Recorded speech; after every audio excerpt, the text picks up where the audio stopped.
Hello and welcome to this very special edition of Out of Britain with me, Radhika Iyer, on NDTV.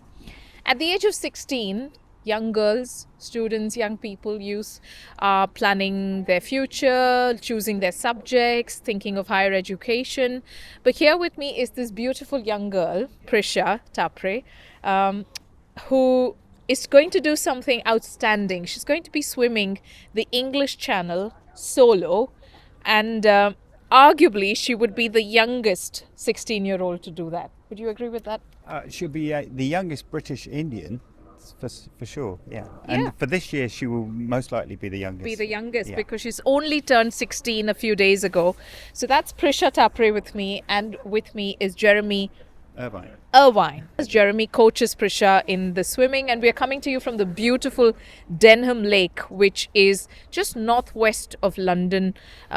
It's so scenic, it's beautiful, and luckily the sun is out, so we're having a good morning here. Yeah, it's really good. You're just out to swim. What's your state of mind? It's kind of blank.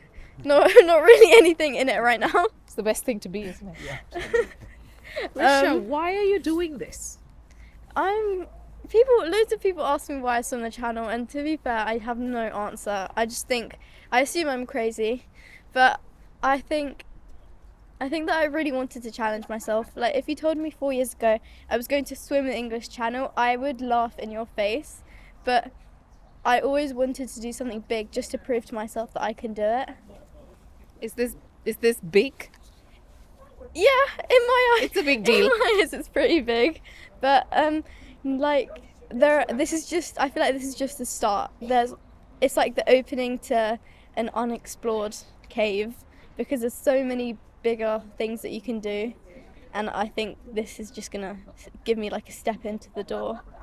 And is there a purpose? Have you thought about it over practice days? Have you thought about what this could mean to somebody else who may be perhaps watching this interview? What would you like to inspire people with? So part of the reason I'm raising money for a charity and I want people to know about the swim is because I want other ethnic minority groups, and especially like girls, to get into swimming, because I've noticed that there aren't many girls who are into the sport necessarily, and I really want to influence them to start, because open water it's getting more popular, but I really want some ethnic minority groups to like join in.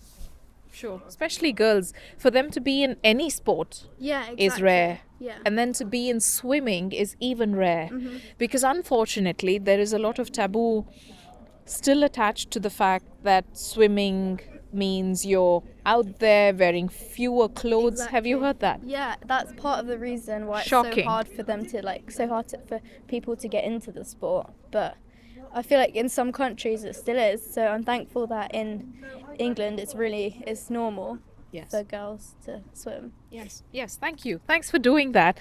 Jeremy, you've been coaching Prisha and many other children and kids for years now. Have you noticed a lot of changes? Have you seen a lot more girls joining the sport from different diverse backgrounds? I think in the last 5 years, I think yes.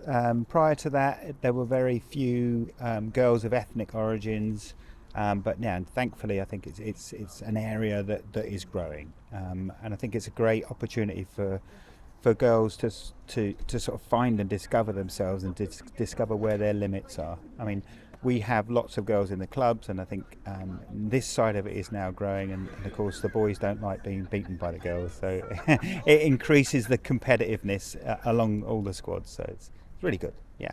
Great. But they can only hope for it. Yeah. But it always ends up happening that the girls beat the boys. Don't they? Okay, you said it's a big deal, and of course it's a big deal to swim the English Channel because it's such a challenging route. But tell us a little bit basic facts. How long is it going to be? How many people have done it? Why is it such a big deal? So the English Channel is around 32 kilometers, 30. But it usually takes swimmers around up to like 36 to 40 because you get pushed by the tide. The tide is like what changes your swim, because depending on the tide, that is how long you can take. but if all goes well, I'm aiming for around 12 hours. But it all depends on the wind speed and the weather. How many people have swum the channel? I think they're up to about 2,000 now. I think there's only 2,000 different people. Some people have swum it more than once, but Across the world. yes, in total, yeah. And compared to other extreme sports like often compared to climbing Mount Everest, very few people have swum the channel in comparison to something like that. So it's whilst it's become more popular over the last 5-10 years, there are still lots of people that are yet to do it. Yes, of course. And what makes it such a challenge? Well, this is the cold. I think for most people, they're not used to swimming in water that can be less than 17 degrees throughout for that amount of time, for at least 12, 14 hours. So it's a big physical challenge, and mental, of course. I mean, the majority of it is mental. But having the right training and the right support with you on the boat, cheering you on the way, makes anything possible. So Prisha's got some good people around, not just me. But she's really done well in her training, and I have every confidence in her. You feel ready? Yeah, so ready. We did a 10-hour swim like 2 weeks ago, and I was telling him, like, can't we just do it this week? Because I felt so confident, and I just wanna like push it forward so I can get it done. Yay! Who do you don't want to meet in the waters? Well, you know how we did the relay swim. I really don't want to meet like tuna. We saw tuna on the way back, but I've seen dolphins. Like, we didn't see dolphins, but I know they can swim around the boat. I feel like jellyfish, especially because I haven't been stung, and Jeremy said there are two types of people in this world: the ones who have been stung by jellyfish, and the ones who are about to be stung by jellyfish.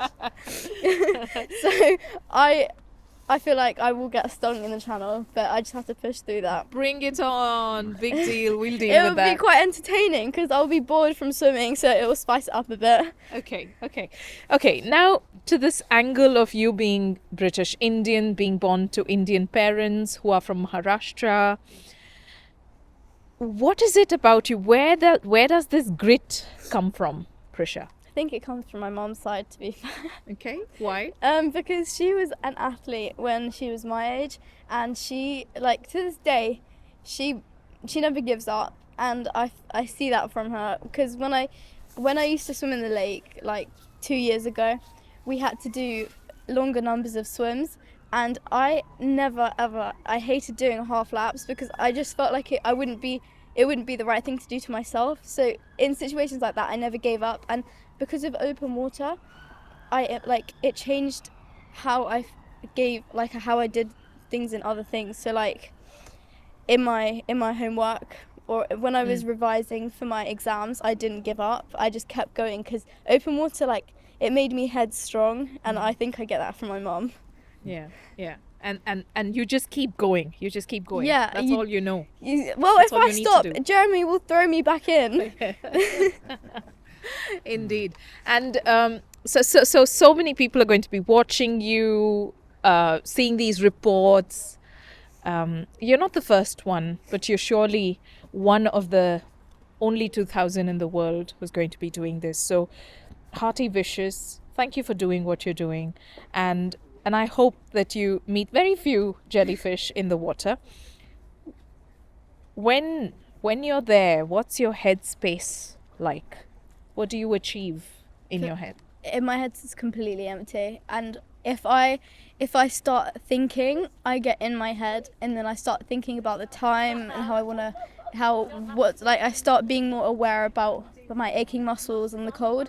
So the best thing when I'm swimming is to get out of my head. I just try. It's like I try and meditate. Like I keep my mind entirely blank. So that means no one talks to me when I'm in that headspace. It's like when I look out and someone's waving, I won't ever notice. That's how into the swim I am. Is that a good space? It is fantastic. best You transcend. So, we'll be waving when it's time for her to feed, and she'll be in the sort of, is it really an hour that's gone? And that's such an amazing position to be in. It's, the time will just pass, and she'll just be her and the bubbles. Every third breath, she'll look up and see us on the boat, and away we go.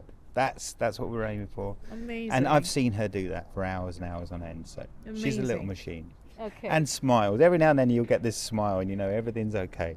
When I was talking to Poonam, your mum, she said after the 24th of August, it's literally like a pregnancy or a delivery moment. So the bag is ready, and when the weather is nice, when you get a good window, Jeremy will call and say, now, and then you guys just jump in. Yeah, I mean, I'm in touch with the pilot, so it's entirely in the pilot's hands. He'll be looking at the weather forecast, so we'll have a catch up at 7 o'clock on the nights that it could be, and it'll be literally, you know, we think tomorrow's a good day, so away we go. And we'll drive straight down to Dover then. It's out of our hands. I think a big part of this sport is the acceptance that we're just going to have to be ready. And it's like pregnancy, where you've got the bag ready by the door, just waiting for the call. It's the nature of the beast. It's not like running, where the track is always going to be there. Yeah. With swimming, the wind is our key factor. We don't mind rain, but we don't want a lot of wind. But yeah. Yeah. It's a sense of surrender, isn't it? I'm Absolutely. ready, and then when the water is ready for me, I'm just going to go there. It sounds absolutely crazy, may I say, and extremely adventurous, and I hope it's as little as 12 hours, even less perhaps. Let there be great luck with the weather, with the wind, and hopefully you'll be back with as less sore muscles. But good luck. Thank you so much. Thanks so much, and thank you, Jeremy. Thank you. Radhika Iyer signing off for NDTV.